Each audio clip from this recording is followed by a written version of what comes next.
Welcome to my house, baby, take control now. Hi, Craig Holman from the Holman Baseball Academy. Glad to have you here today. I was asked a couple of years ago to do some videos, and I was asked why I don't do many instructional videos. And my answer was because there's so many out there. There's a lot of great guys out there. A lot of them I played professional baseball with, acquaintances that do a great job with pitching and hitting videos. So I kind of reference a lot of their videos for some of my players. But what I did see that I thought there was a need for how to transfer information to kids. I've been out of professional baseball now for 17 years.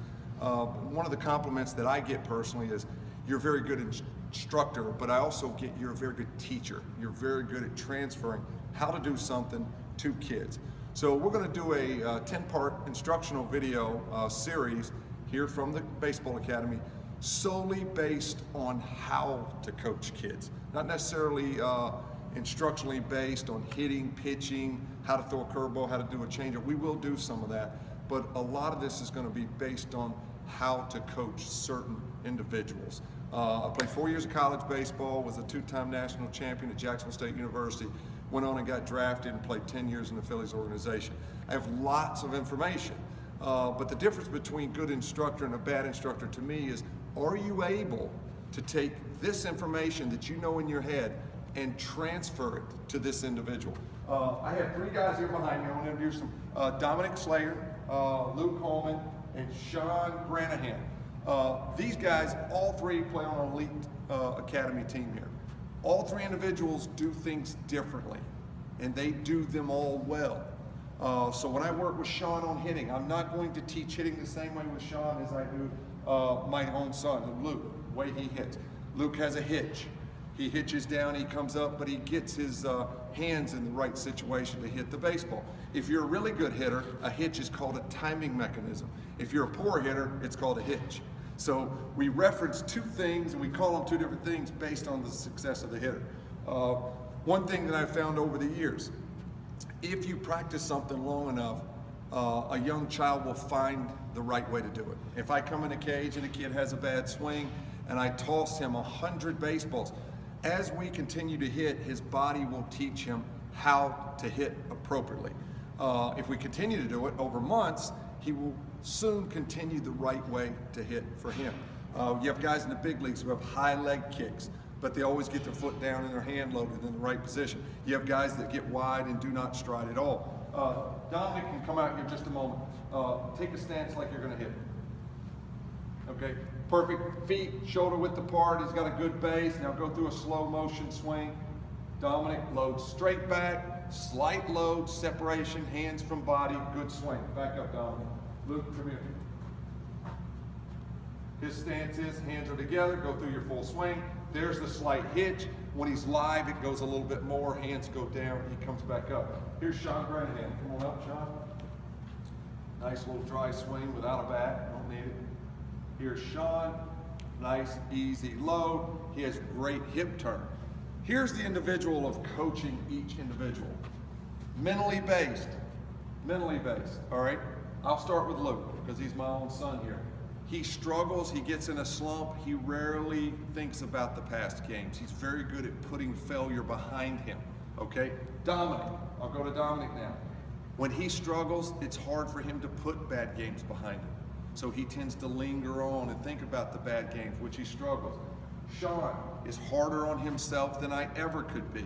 As a coach and an instructor, if I'm working with him, I need to recognize quickly that Sean is hard on himself.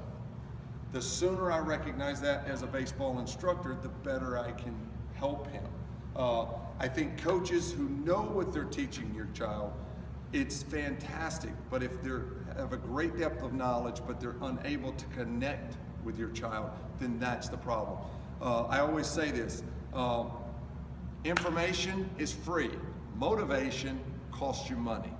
You can go on the internet and you get all the information that you want. You can go on and Google how to hit. You can Google how to throw a curveball, how to pitch from the stretch, how to throw a football. That is all free from the internet. Motivation is going to cost you money. When you go into instructors and you pay for a private lesson, which I'm sure most of this audience does, that instructor needs not only to know how to hit, how to pitch, but they better be able to motivate you. When you leave the facility, you better leave the facility feeling better about yourself than when you came into the facility, okay? And those are the instructors for moms and dads watching and kids and teenagers. If you're taking your child to an instructor and when they leave, they're depressed, they're not motivated, they don't feel any better about the sport than when they walked in the building, you're with the wrong instructor. I always say this, if an instructor knows a little bit but is a great motivator, I would rather have that person working with my child. A guy with a great wealth of knowledge that can't motivate kids, I don't necessarily gravitate towards that guy. But this is going to end up, our first 2 or 3 series is solely going to be based on what I think you should look for an instructor, what you should look for in a baseball academy, and what I think instructors need to focus on. The biggest message today that I want to take away, I have 3 individuals behind me. All 3 of these kids will play Division I college baseball, without a question. They're some of the best talent in the academy. Their journey through college baseball, and maybe their journey on to professional baseball, will go different routes. And everybody has their own route that they go. Some will struggle, some will regroup, some may have it easy for 3 or 4 years, struggle late. What I'm going to cover over the next month and a half of these videos is I'm going to teach you how to continue on your journey through the struggles, through the conquerings and the failures, but still continue on your journey, okay? Because like I said, you'll hear a lot of people tell you 1,000 things. Everyone's point A to point B is different. No one has the same point A to point B, and yours will always be different, okay? We're going to wrap this up. I thank you for being here. I'm Craig Holman from the Holman Baseball Academy. Our next session will cover more in-depth hitting and pitching, but we will always continue to focus on how to transfer information from the instructor's brain to the child. Thank you and have a wonderful day.